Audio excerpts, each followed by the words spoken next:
The Labour Department has recently published a draft code for good practice to eliminate and prevent violence and sexual harassment in the South African workplace. It has encouraged the public to comment on this draft. This code is aligned to the new global standards which is established by the International Labour Organization, or ILO, aimed at ending violence and many forms of harassment in the workplace. The Labour Department says it is imperative to follow the standards of the ILO and also to adjust laws around these issues in the workplace as forms of harassment change all the time. Joining us now to discuss the new draft code is the Chairperson of the Commission of Employment Equity, or CEE, Tabea Kabinde. Good to have you, Tabea. Thank you very, very much for being with us on the programme. Good morning, Leanne, and good morning to your listeners. Let's begin by talking to us about the need to actually publish this new draft code for good practice to eliminate and prevent violence and sexual harassment in the workplace.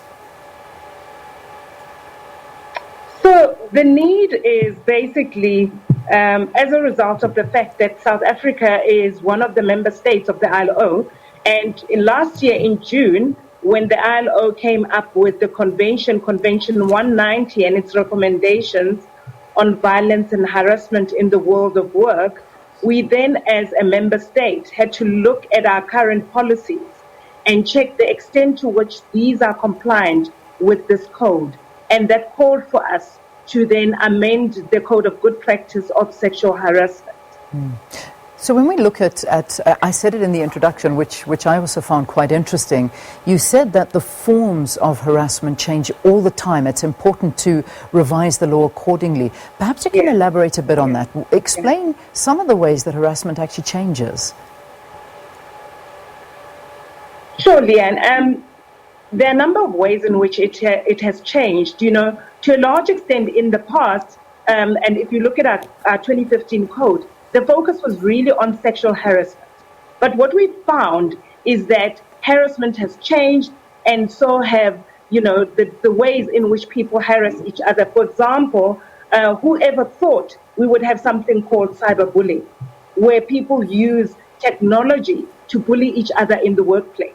So what the code seeks to do is to be more inclusive of those kind of things, to include bullying, online bullying, gender-based violence, which can take place also in the workplace, as well as psychological violence and harm, which also take place in the workplace. So that is the one element that led to the need to change. But there's also another element that needed to be addressed in the new code. If you look at the convention, it moved from talking about workplace to talking about the world of work.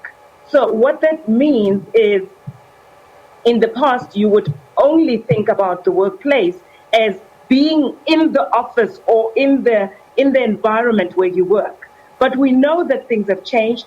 You know that to a large extent, organizations would have things like functions that would take place at different venues, and therefore we had to make sure that it also addresses the issues that can take place at those environments. When people are on a strategic plan in a hotel, there you find sexual harassment, you also find bullying. So this is more inclusive to include that. Interestingly, one of the things that it also includes is also people's way to work. When people are on their way to work, certain things can happen. I'll give you a good example. So in the retail industry, for example, you'll find that employees will knock off at 7 o'clock in the evening. And in the past, employers would not be concerned as to how people who are, for example, at Irene Mall will get home to Mamelodi. And now what this act does is that it what this policy does is that it sensitizes employers to the needs of employees after they leave. You know, what happens to them? How do they get home? So employers now have an obligation to look at how their employees will get home and make sure that they're safe. Whereas in the past, those things were not considered at all. Indeed, I mean these are big things, and unfortunately, so many people going through them. There's also the talk about racial violence and harassment in the workplace, and this is a massive issue that needs to be looked at urgently. What's going to change? What's going to happen there? So the issue of racial harassment is not really covered in this code per se, because this code really deals primarily with issues of gender-based violence and that sort of thing.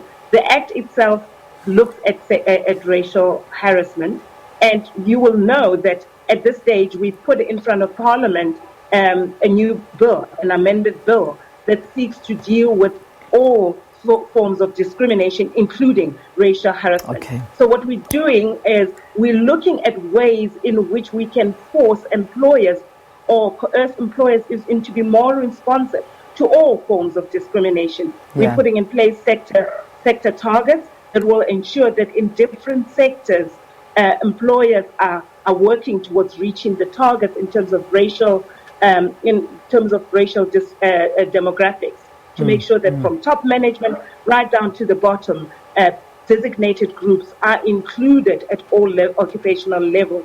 And also, Chapter 2 of the Act also talks to inclusivity and ensuring that the environment is not discriminatory for people from different races. Yeah. So we're seeking to deal with issues of racial harassment and racial discrimination through the amendments themselves. This is so important, but I need to give the information out, if you don't mind wrapping for us, in terms of where and how the public can comment on this, and when is the actual deadline?